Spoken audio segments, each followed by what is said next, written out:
In this video, we will discuss the exam review on botulism, but a few important exam questions before we do the topic and get the answers after the topic is done. Question number 1 is, what's the difference between foodborne and intestinal botulism? Number 2, what's the structural difference between Clostridium botulinum and Clostridium tetani? Number 3, what's exotoxin and endotoxin? Number 4, what's the site of action of botulinum toxin? Number 5, what's the difference in paralysis between Guillain-Barré syndrome and foot botulism? Number 6, what's the effect of heating on Clostridium botulinum spores and the toxins? Number 7, in which type of botulinum GI symptoms are absent? And number 8, what disease do Clostridium perfringens and Clostridium difficile cause? Now let's discuss botulism. Botulism is caused by Clostridium botulinum, which is a gram-positive anaerobic spore-forming motile flagellated organism that has a subterminal spore. It produces an exotoxin or a neurotoxin. So what's an exotoxin and endotoxin? Exotoxin is a protein produced by gram-positive and some gram-negative bacteria, whereas endotoxin is highly toxic lipidae produced only by gram-negative bacteria, with the exception of one gram-positive organism, Listeria monocytogen, that also produces endotoxin. Endotoxin is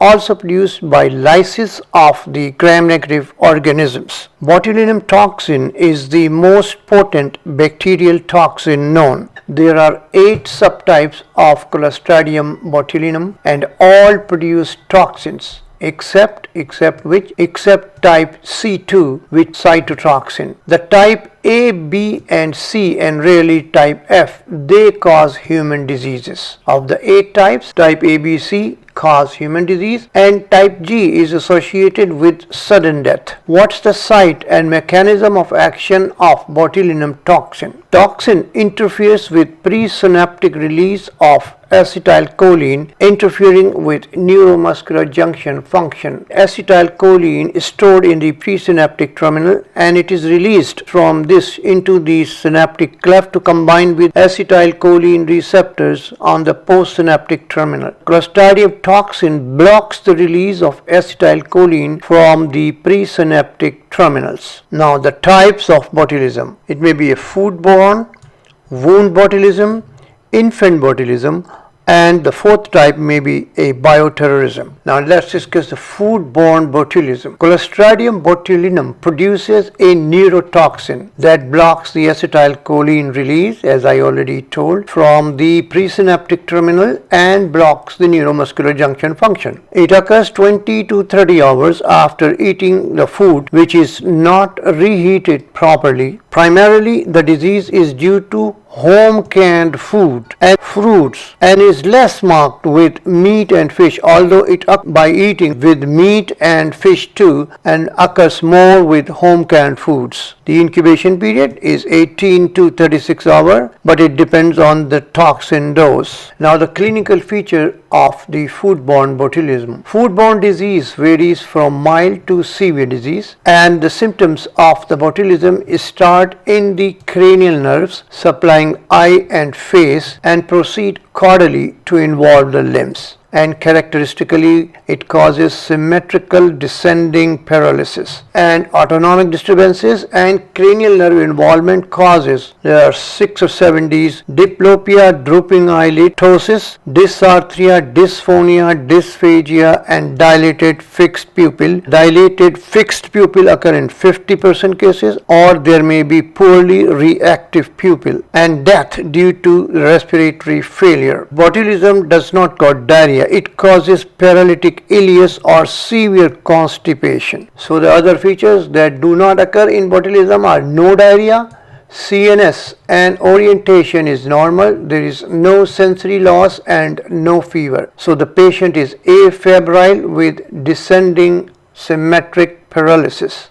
And now the second type, wound botulism. Wound botulism occurs after a traumatic injury, or it occurs in injection drug users, especially those use black tar heroin. It may also occur after cesarean section. In wound botulism, Clostridium botulinum grows best under favorable conditions when the wound is dirty and the blood supply is cut off. In wound botulism, the spores germinate and produce toxins. The sign symptoms of wound botulism resemble the foodborne disease with two differences. Number one, GI symptoms are absent in wound botulism, and number two, the incubation period is longer. It's 10 days with wound botulism, whereas it is 18 to 36 hours with foodborne disease. Now, infant botulism or floppy baby syndrome ranges from mild illness to failure to thrive to respiratory failure. Sudden infant death syndrome may also occur. In infant botulism, organisms are ingested. Toxin is produced in GIT and absorbed and causing the clinical features of infant botulism. Now, clinical features of the infant botulism: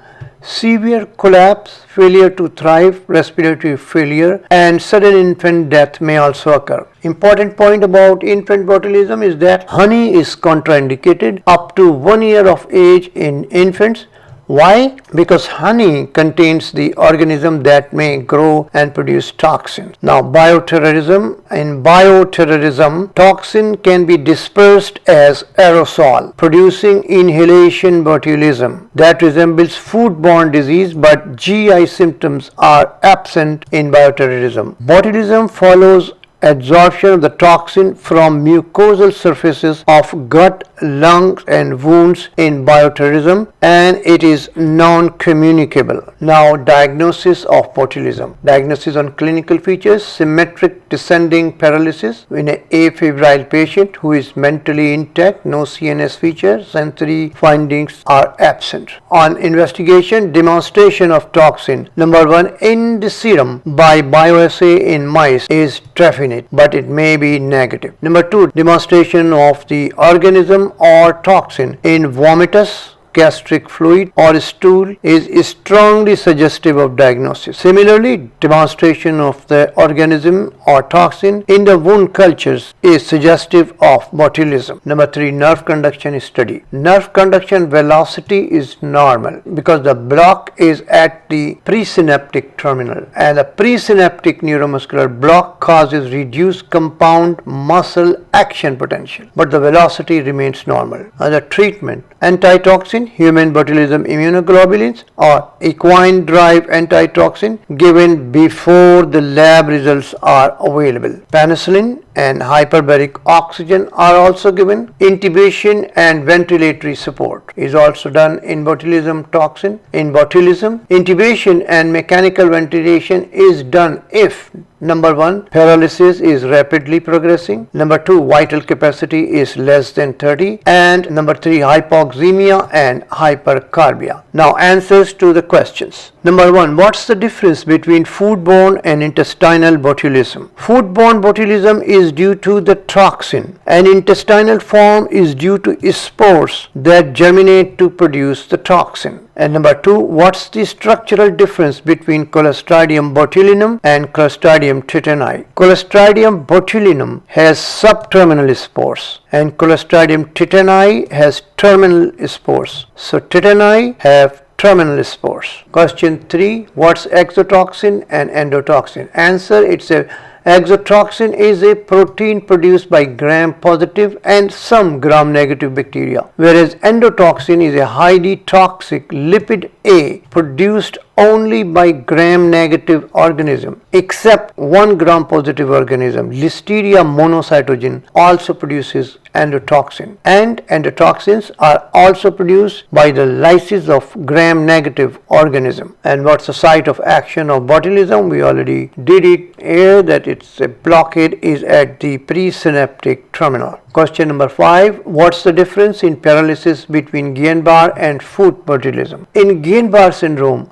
there is ascending symmetrical paralysis, whereas in foodborne disease there is descending symmetrical paralysis. Question 6. What's the effect of heating botulinum spores and toxin? Spores are destroyed by heating at 80 degrees centigrade for 10 minutes. Toxin is not destroyed by heat. Question 7. In which type of botulism GI symptoms are absent? The GI symptoms are absent in wound botulism and bioterrorism. And question number 8. What diseases do Clostridium perfringens and Clostridium difficile cause? Clostridium perfringens causes food poisoning and gas gangrene. So gas gangrene is produced by Clostridium perfringens, and Clostridium difficile produces pseudomembranous enterocolitis.